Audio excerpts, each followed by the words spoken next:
Hi everyone, and welcome to the Fake Love and Flying Monkeys podcast. My name's Nova Gibson and I am your host. My area of expertise is in supporting victims and survivors of narcissistic abuse and other toxic relationships. I'm the principal counsellor at Brighter Outlook Narcissistic Abuse Counselling Service, and I'm also the author of Fake Love, Understanding and Healing from Narcissistic Abuse.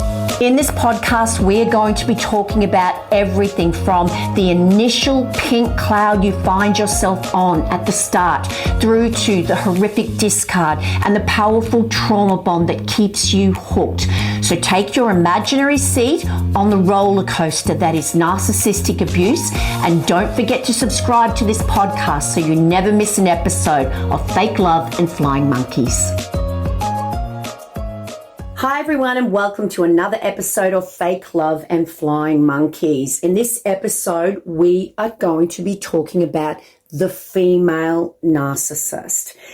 Now, there's this misconception in society around what a narcissist is, really. People tend to think, unless they've been abused by one and they've had that light bulb moment, they tend to think that a narcissist is someone who's loud and arrogant, and basically you can see them coming. They're full of themselves. They love taking selfies all the time. And whilst that may be true, many of you will have experienced the deceptive, sneaky, sometimes even shy and introverted covert narcissist. Now, when it comes to narcissists and narcissistic abuse, there are many misconceptions out there in society, which makes it difficult, if not nearly impossible, a lot of the time to get support, because it is not only nearly impossible for the victim to articulate because of the covert nature of the abuse and the drip, drip, drip, drip of the insidious dismantling of your personality and your ability to trust your instincts. But there's also a misconception that exists out there around gender and narcissistic abuse. And for the purposes of this episode, and this in no way is meant to put my views out there on gender, that is something that lies with the individual. And I totally respect how you view your gender and what pronouns you choose to use. But just for ease of this episode, I'm going to be talking about the male and female abuser, and perhaps same-sex relationships, gays and lesbians.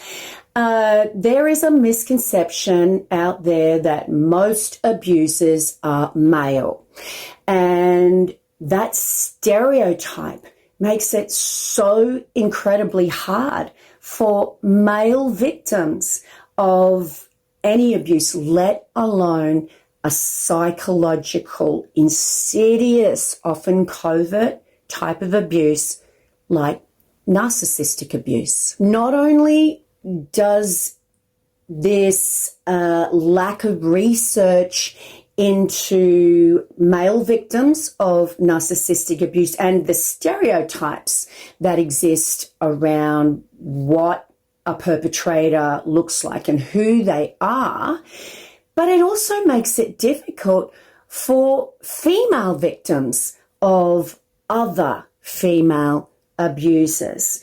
Now, many of you will know, if you have come to see me as a client in my practice, or just from following me online over the years, you will know that I often provide information. I talk about the fact that many abusers, not all, come from a narcissistic family themselves. They will often be the child either the scapegoat or the golden child. Most often the abuser will be the golden child, but they will be the child of a narcissistic mother. So what that tells you is right there is that matriarch of that family, the abuser, is female. So this is the problem when we have these stereotypes.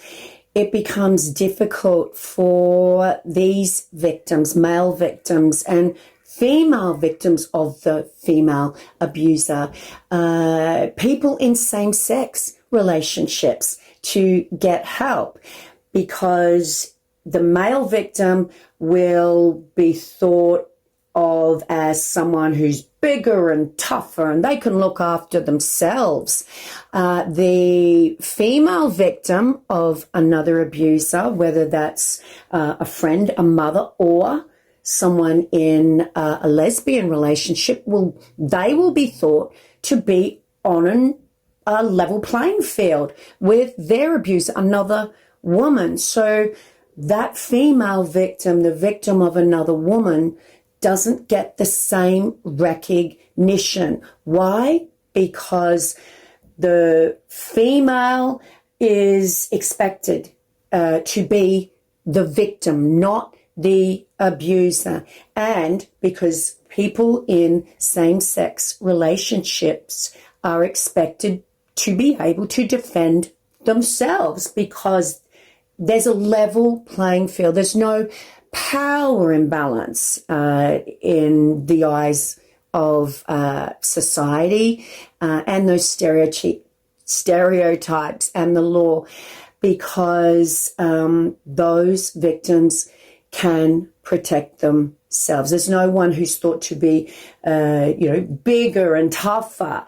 And of course, we all know that in every single narcissistic abuse relationship, every domestic violence relationship, there is always a power imbalance. You can have, and I talk about this in my book, Fake Love, you can have, let's just say it's two men in a gay relationship, and the victim can be the one who towers over the tiny little, perhaps, abuser who is much smaller, and they will be thought to be the victim, the smaller one, and the bigger one who is, towering over them, much more solid, perhaps.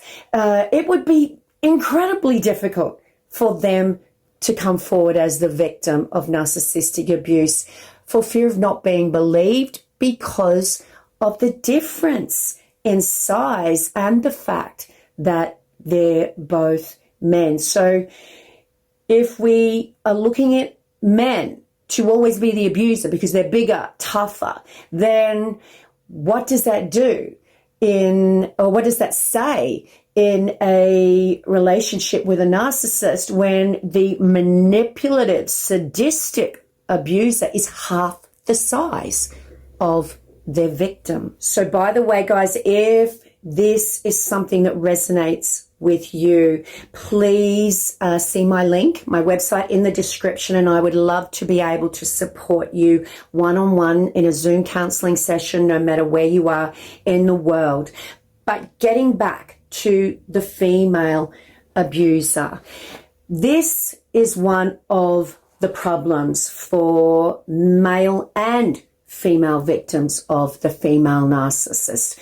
All of these stereotypes and the lack of research that exists around female abusers, let alone narcissistic female abusers. Well, firstly, narcissists aren't going to put their hand up for research because they don't think there's anything wrong with themselves, and that would mean they're flawed. And number two, psychological, emotional abuse is still downplayed as a devastating, destructive form of domestic violence. And narcissistic abuse, coercive control go hand in hand, and they destroy lives. So narcissistic abuse and the strategies that the narcissist uses are universal. And what I mean by that is they are the same no matter what sort of relationship you are in, no matter what sort of, what type of pronouns you choose to use or what are your pronouns, no matter what the relationship, the strategy of the narcissist to abuse their victims are the same. But there's going to be slight variances. The general principles are the same: love bomb, devalue, discard, smear campaigns, flying monkeys, gaslighting, etc., etc. And the insidious destruction of their victims' ability to trust themselves and to blame themselves for the abuse. That's all universal.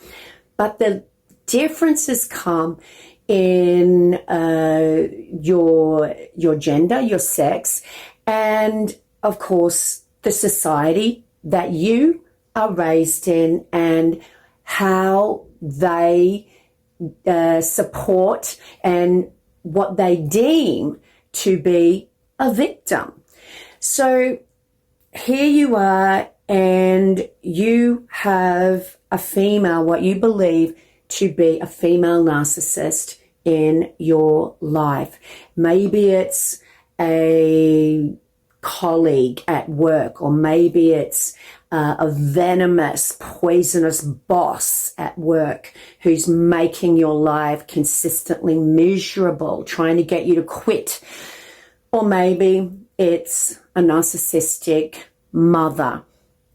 The differences between the female abuser, remembering narcissistic abuse is not gender specific. The differences will be everything that I said earlier in terms of how society treats those people differently. So to explain, a female is expected, viewed by society to be the one who's going to be more nurturing, the one who is going to want to, protect others and please others, and never would someone think that they could be the abuser, especially if they're 5'1" and their abuser is 6'3". Society has, even if we don't realize it, different expectations for women, and it is much easier for society to ignore any types of red flags in a woman's behavior simply because she's a woman. Now, of course, I'm relating these differences to domestic violence, to narcissistic abuse. But let's look at some more specific differences between how a female might use the same general abusive strategies, but in a different way that would be more expected or accepted by society. So we tend to think, let's just look at financial abuse within an intimate partnership. Let's look at what financial abuse is typically viewed as. Most people think, and most people's experience is that financial abuse is when the abuser cuts you off. They control all the resources and you have to ask for everything, and you're kept on a budget. You don't know what they earn, and they make you be very grateful for very little. The abuser controls everything. Now, that's not always the case. but generally speaking, that would be true. Now, in a typical, once again, not always, but in a relationship where, let's say, the man, the victim man, is the breadwinner. They are working every day outside the home. They're earning the money, and the abuser, the female, is the one who is looking after all the bills. They're controlling the resources. Maybe they've got a part-time job, maybe not. Or maybe, the victim husband, partner, earns enough that she can be a stay-at-home parent. Financial abuse, when the victim is earning the money and the non-working parent is the abuser, can take the form of overspending and creating debt. So I just need to reiterate that these are typical behaviors of a female narcissist, but certainly it can go the other way, where the female will be the one in control, or the one who is asking for money, whether the man, the victim male, is the breadwinner, or perhaps the victim male is not the breadwinner. Always remember the basic principles, the strategies that the narcissist uses are the same, as is their intent to control and abuse. Okay, I digress. So typically a female will create debt. A narcissist who does not care. It's their right to earn money. You'll never hear, she might be saying to her husband, you don't care about me, and I'm entitled to spend all your money because look at what I have to put up with. And they will spend their money on, exorbitant things for themselves, perhaps plastic surgery, which is not a crime, but if you can't afford it and you've already racked up 10 credit cards worth of debt, maybe it's time to think that you need to start saving a bit of money to get that plastic surgery sometime in the future. So females will typically exhaust those resources and create so much debt. Often the male victim who has trusted their partner won't even know about the debt until it becomes very obvious, or they're just having these suspicions. Their instincts are screaming at them, and then they find out about the debt that they never dreamed was happening because they trusted their wife or their partner. Now, a narcissistic female will, as I said, use all the same strategies as a male abuser, in that they project, they blame shift, they will never be responsible for their actions. But they've also got a slight or a big advantage because they have those stereotypical beliefs from society that they will be able to use to their advantage, such as bringing on the crocodile tears and crying. That's a very feminine, female thing to do, society says. So a man will be scoffed at a lot of the time by, or most of the time by, their abuser if they produce tears. But the female abuser knows that they will pull at their partner's heartstrings if they pull out those tears. They've also got the advantage of being able to bait their partner into retaliating.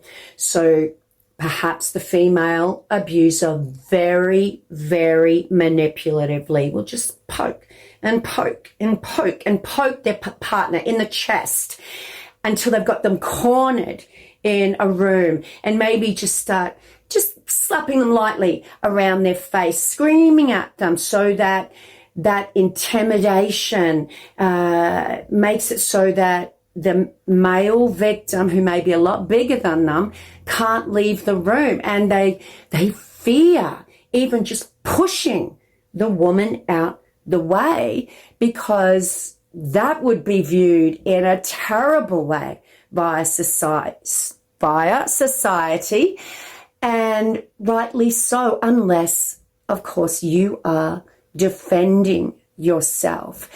But that's what they want you to do. That's what the female victim will bait their male victim into doing.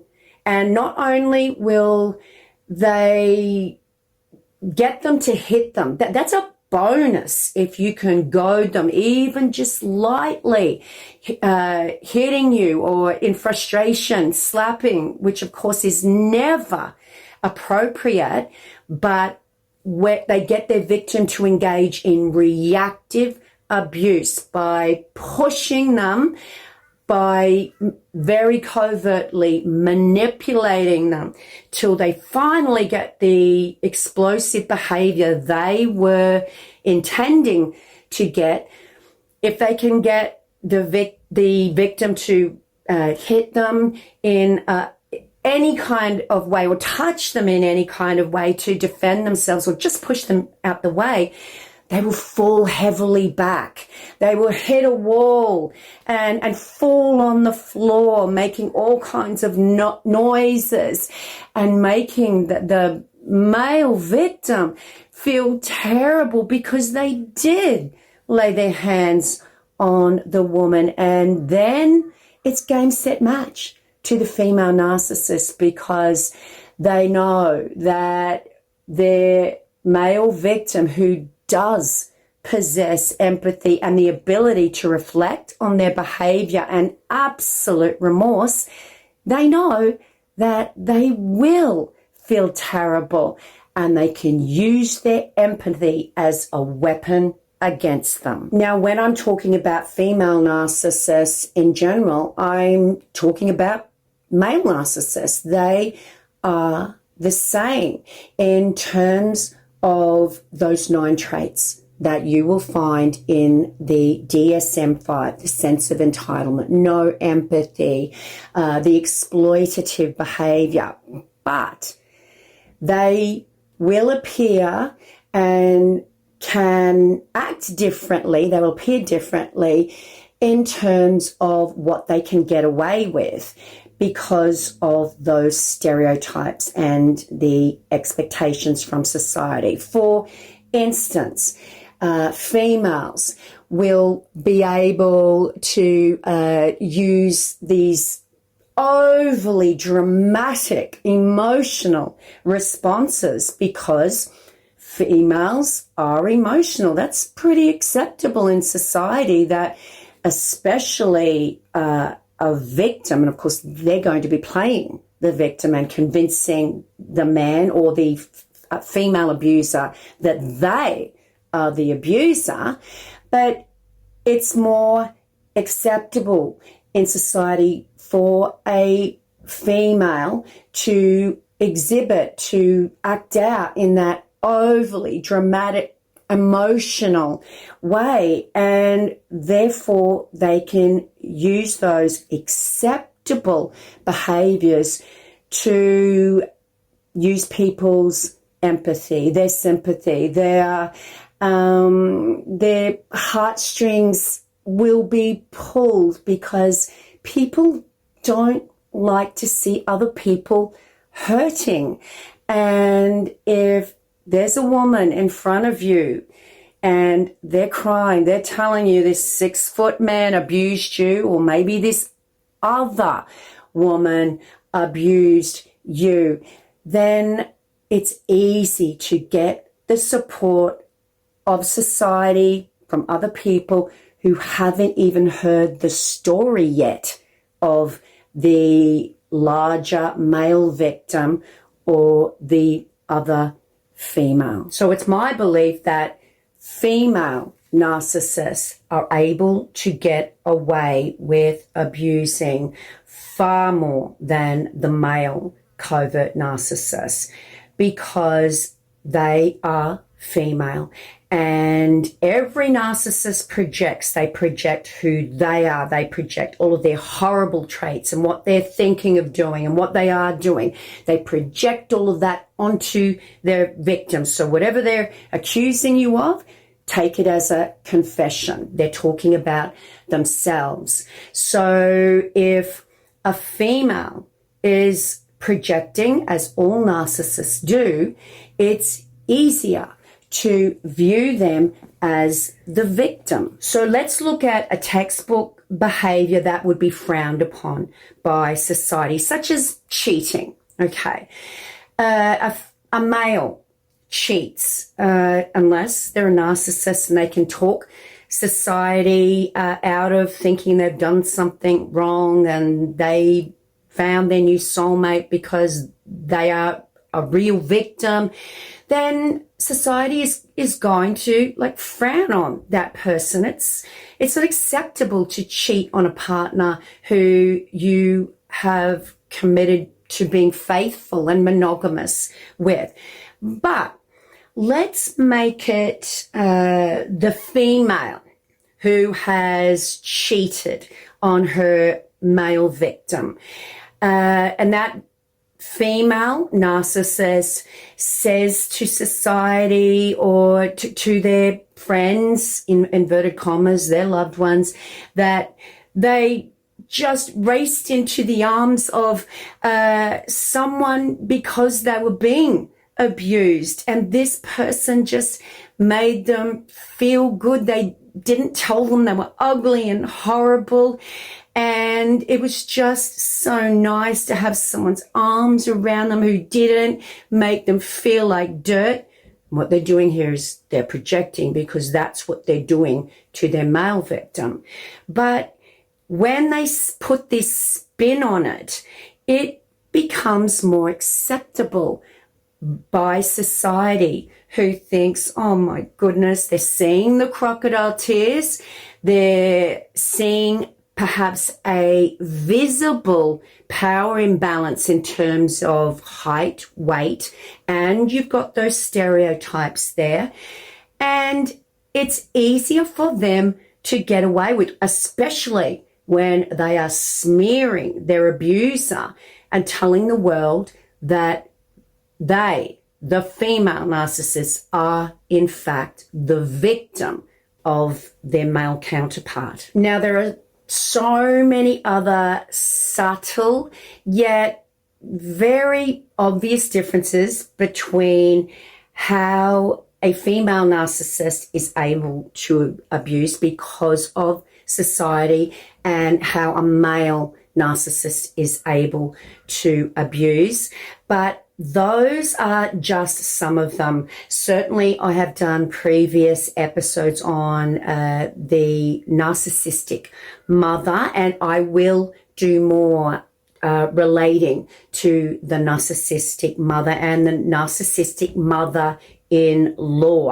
They wreak havoc on their daughter-in-laws or their son-in-laws. The narcissistic mother-in-law must still retain control over their child, and anyone coming into that family via marriage is a threat to that mother's power. So they will do everything after love bombing their child's choice of a partner. They've got to love bomb them first, welcome them into the family, and then once they're hooked, they'll do everything to destroy them and to get their child to align with them, to align with their mother. And often we hear the child of that narcissistic parent saying to their spouse things like, "You're making me choose between you and my mother. How dare you do that? It's not something that should be asked of me." And when really that scenario was created from the bottom up by that narcissistic mother-in-law.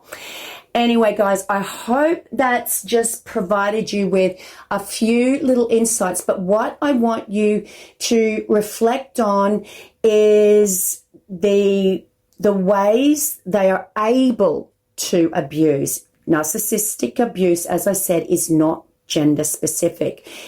Men don't come forward like women for many reasons. They get taught that, it's a girly thing to talk about your feelings. They won't be believed, so many other things. And of course, there's no bruises. It's psychological. Sometimes there is. But for the most part, it's very covert. So men don't come forward like females do. But it is not gender specific, and the strategies they use are the same. It's how they are able to apply those abusive strategies and get away with it that really makes the differences more obvious between the female abuser and the male abuser. And that brings us to the end of yet another Fake Love and Flying Monkeys episode.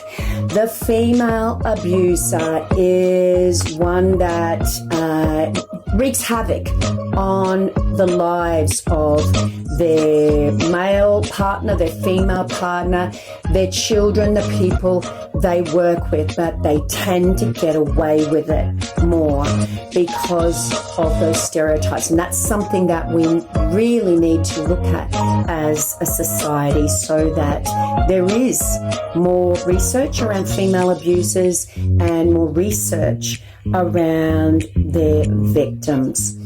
Okay, guys, don't forget, if you'd like to have a one-on-one Zoom counseling session, I am a professional counselor. Just see my website in the description, and don't forget to get your copy of my best-selling book. Also, the link will be in the description to this episode of Fake Love, Understanding and Healing from Narcissistic Abuse. Available worldwide, available also in Audible and Kindle. On that note, guys, if you'd like to support the channel, you can leave a rating and a review. That's the best thing. Please share it around, especially if you're in the US, the UK, anywhere outside of Australia, really. Just trying to give it some legs outside of my home country. So if that's you, I would love it if you could share. On that note, it's bye from me for now. Until tomorrow's episode, remember, you are worthy of love, and you are worthy of so much more than a lifetime of fake love and flying monkeys.